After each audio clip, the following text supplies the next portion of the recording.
Namaskar viewers, hello and welcome to our pre-budget series of Perspective. I'm Tina Jha.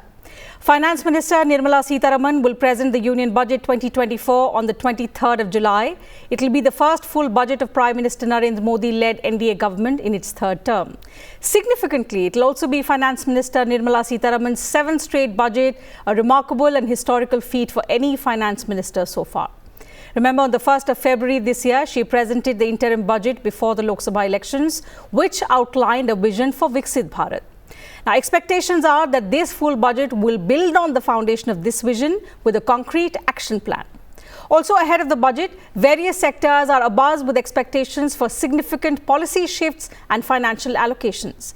The government has held consultation meetings with different stakeholders, trying to understand their expectations and concerns. How much of those will be incorporated in the budget?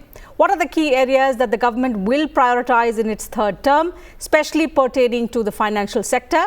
All this and much more in perspective today. And for this, I'm joined by two distinguished guests. Let me begin by introducing them to you.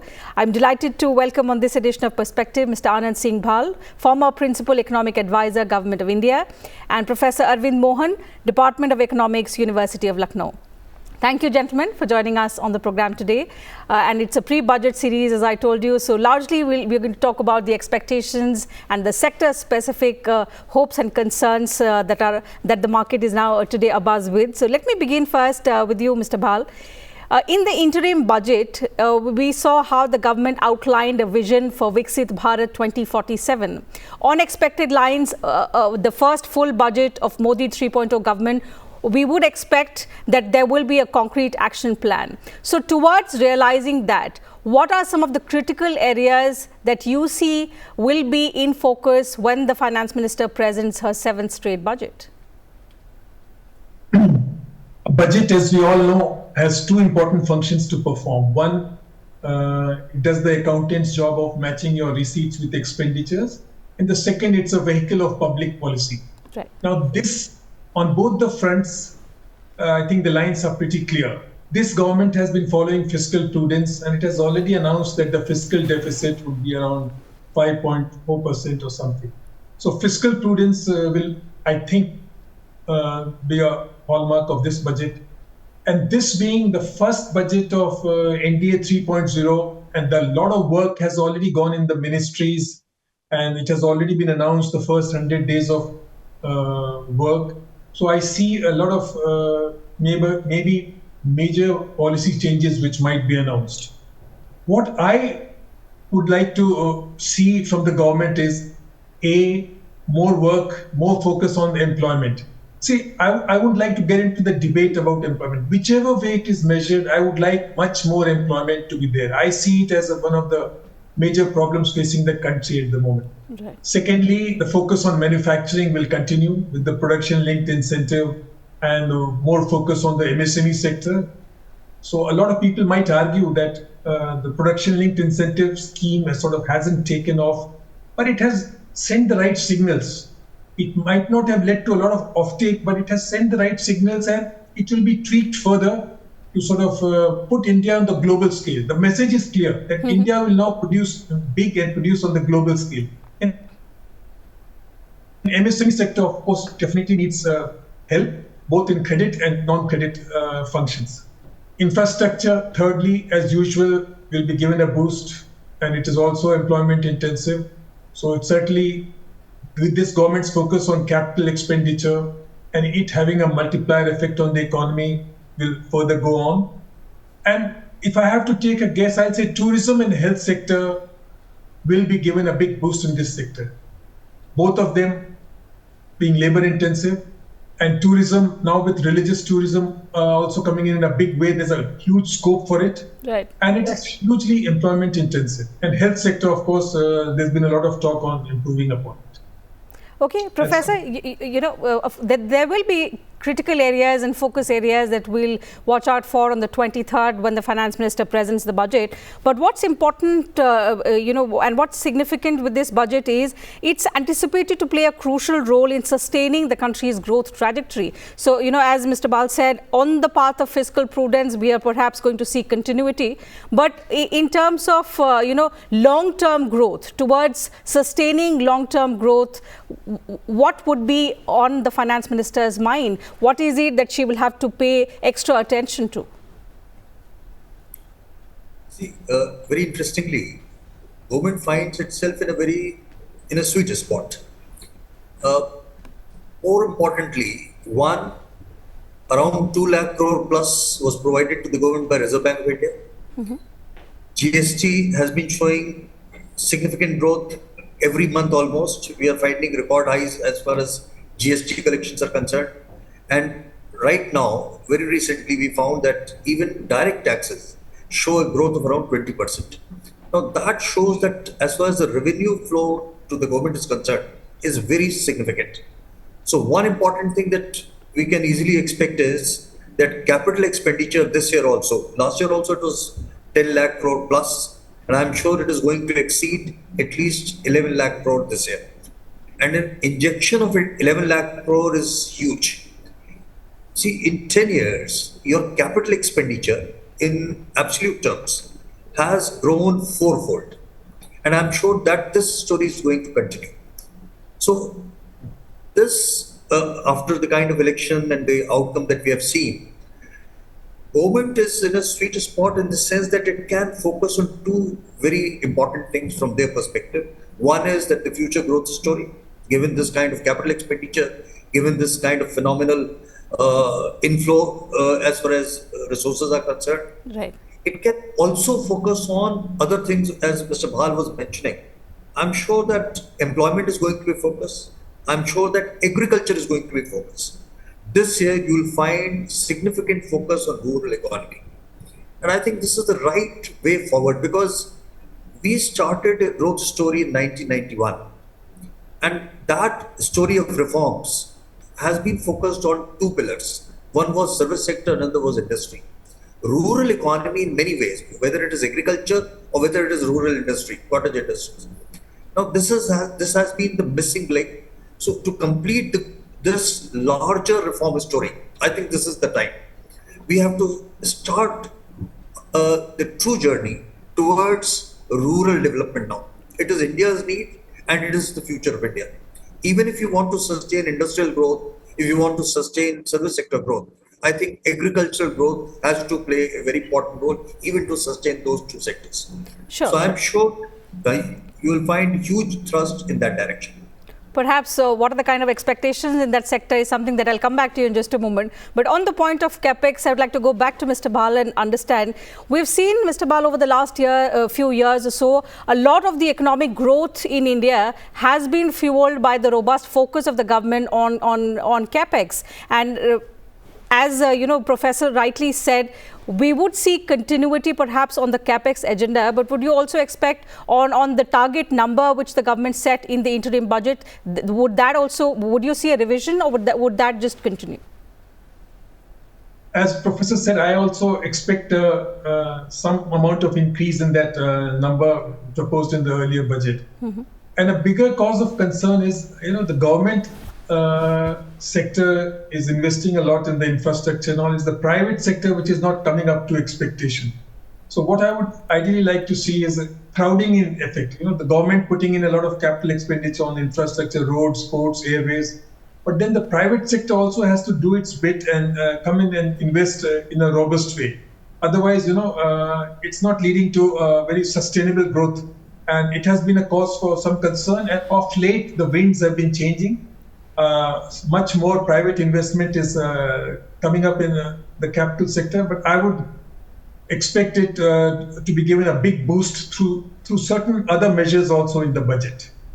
Right. That's an important aspect that you discussed, and which I wanted to take up also with Professor Mohan. Private investment and consumption. These are two areas. If India's growth has to be sustainable in the long run, these are two concerns and in which the government's focus has to be robust, as rightly said by Mr. Bal. So, how do you expect the government to take this forward?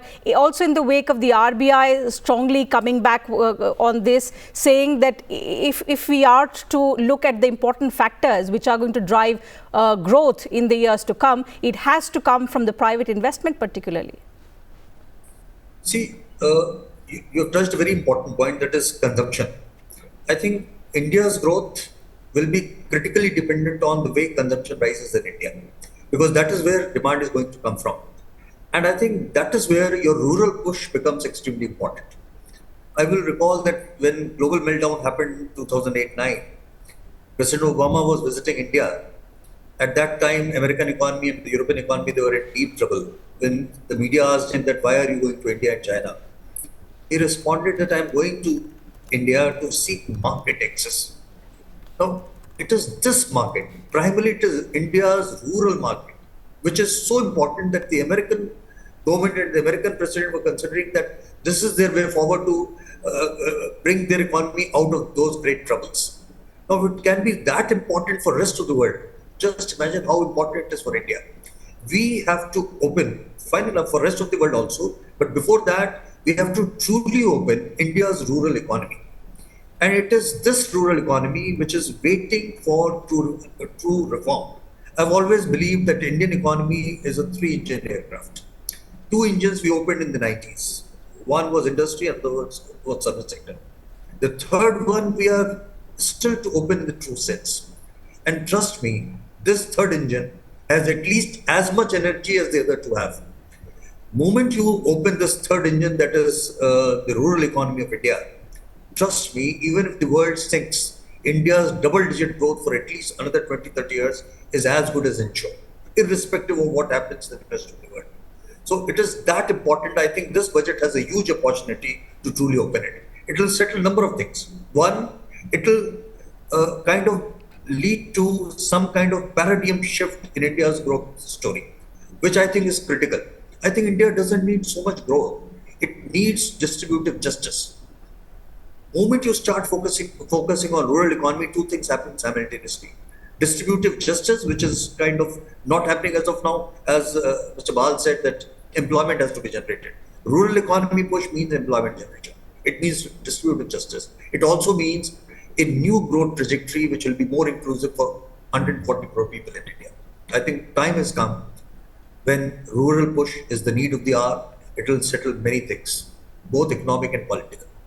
So, Professor, when you say the rural push, is it just in terms of the outlay or the allocation that we would expect from the government, or going forth you would also expect newer initiatives? And we've seen the government do that in its previous two terms as well. So, would you expect newer initiatives that would perhaps paint a picture of the kind of development in the rural sector as well?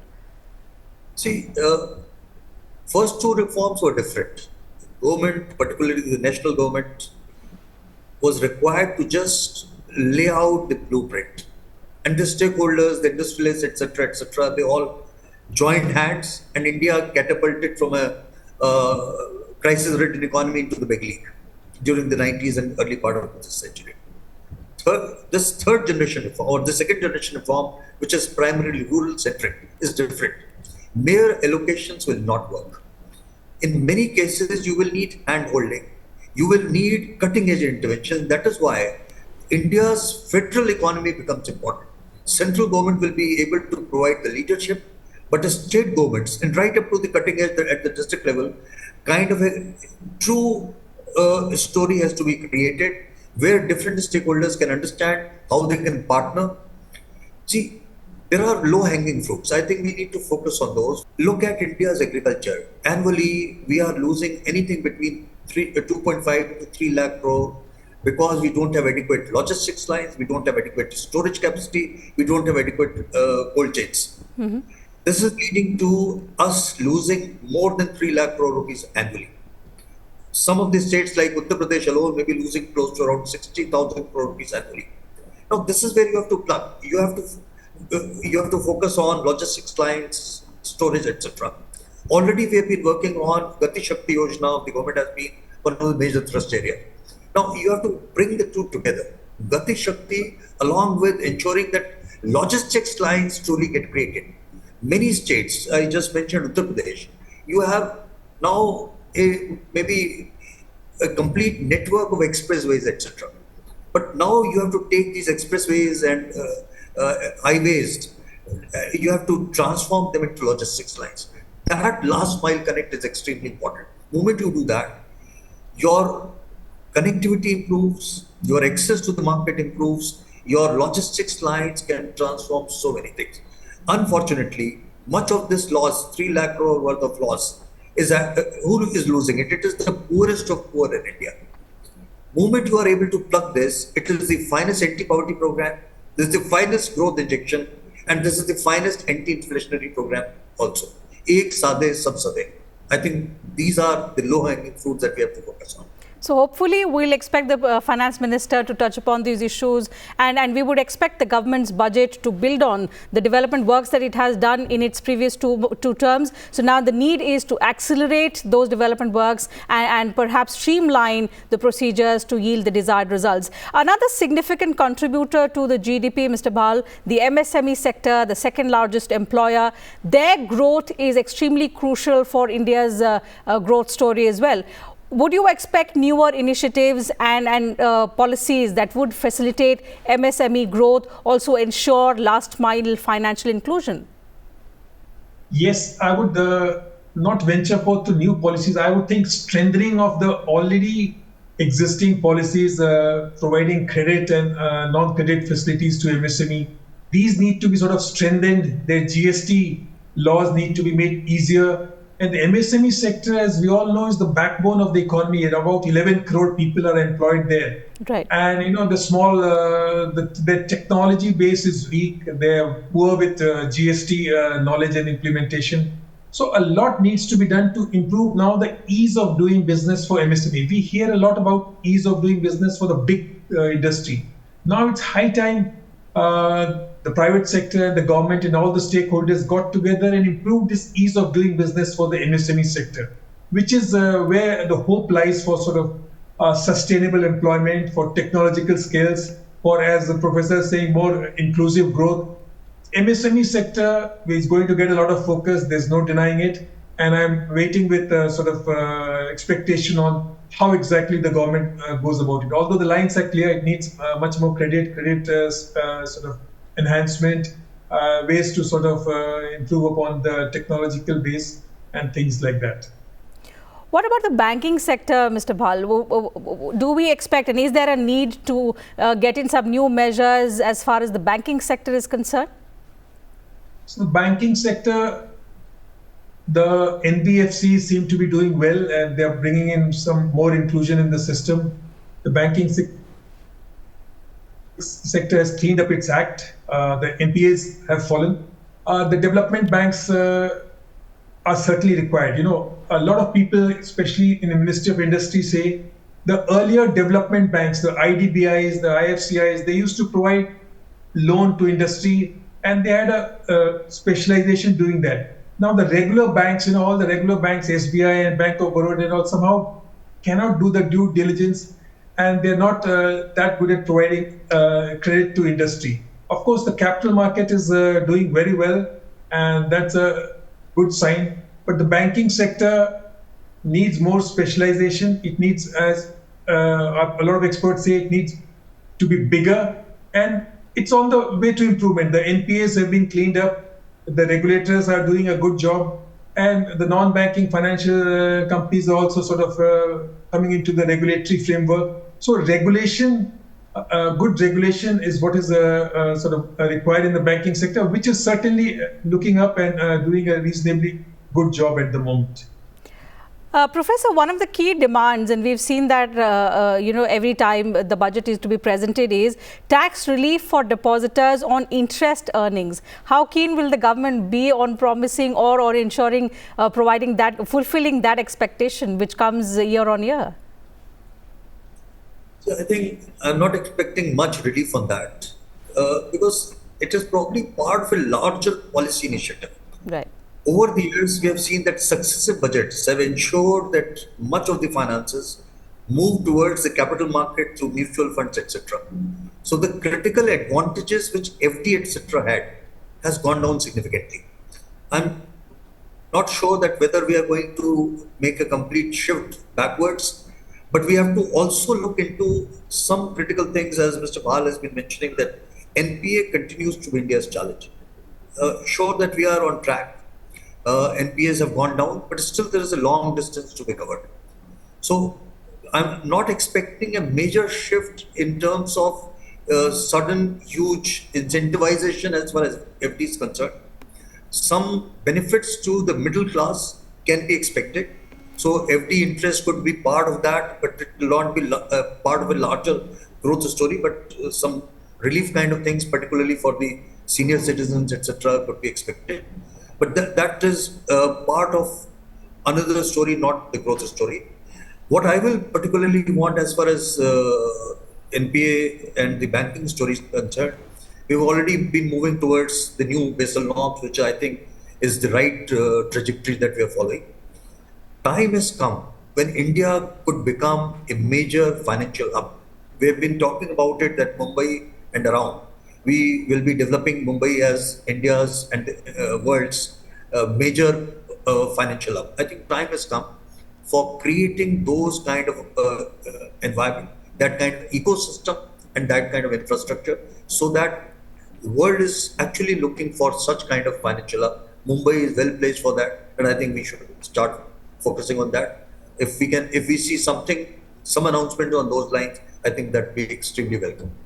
Mr. Bhal, the fact that when we talk about India's growth story, technology over the past few years has been a key driving force in bringing about the transformation that we are seeing today. So on that front, and towards making the manufacturing sector tech ready, future ready, towards making India a financial hub, what role do you see of technology in the times to come? Also, there will be checks and balances which will be required. So towards cyber safety.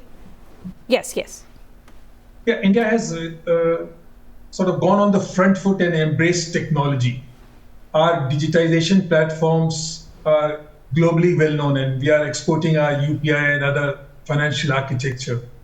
And India has taken a very bold step through the production-linked incentives of trying to make chips in this country. It requires huge investment. The fabrication units need a lot of money, and it's a technology of the really high order. So India has not let its slightly weak manufacturing base stop it from going ahead on the front foot and embracing and trying to sort of catch up with technology, I would say one of the most important technologies in the world right now, which is the chips, which is what Taiwan and China and USA which USA and China struggle. And Taiwan is a prime example of how Taiwan, Korea have done so well with chips. So India has embraced technology despite it not having a good track record in manufacturing, despite our manufacturing as a percentage of GDP or its manufacturing as a sort of skill not being too well developed. But this government has a good mindset. It has not let that stop it, and it has gone ahead and embraced technology, and digitization is the need, all over the place. And we can be very proudly say that our digital infrastructure is comparable to the best in the world, and we are exporting it also. And even the common man right now started using smartphones and what have you. Payments are being made on the digital front. It has led to a lot of advantages. A lot of harassment to the public has gone down because of embracing the digital infrastructure. And I see India as being one of the sort of front runners in this entire digital technology. And I hope we do well on the chips front, because we have invested a lot of hope on the computer chips, and I hope it comes to fruition. So we hope to expect something from coming in that sector as well from the finance minister. But Professor, I'll take one question from you. When we say India as a global leader in innovation and sustainable growth, two areas in which particular attention has to be paid to is research and development and investment flowing into that sector. This is something that the Prime Minister has time and again spoken about, that no country can progress if you neglect this area. R&D is imperative, but then how do we increase the national investments in R&D from the current 0.67% of the GDP to 4% by 2047? It's negligible at the moment, and to take it to say about 4%, how much scope do we have to expand that kind of investment? See, research and development is critical. Today, if you are looking at the possible growth engines for the 21st century across the world, there are at least 4 critical engines, and one of them is knowledge. And knowledge is obviously critically dependent on research and development. India has been growing significantly, but given the kind of WTO agreements, etc., there has been some setback that we have faced, particularly the TRIPS-related decisions which were taken way back. But I think we are generally moving in the right direction. And India needs to ensure that significant thrust on research and development happens. Particularly after the 90s, we were observing that even private sector was investing significantly. So I think at the global level, some new understanding through G20 or G7, some kind of new understanding needs to emerge.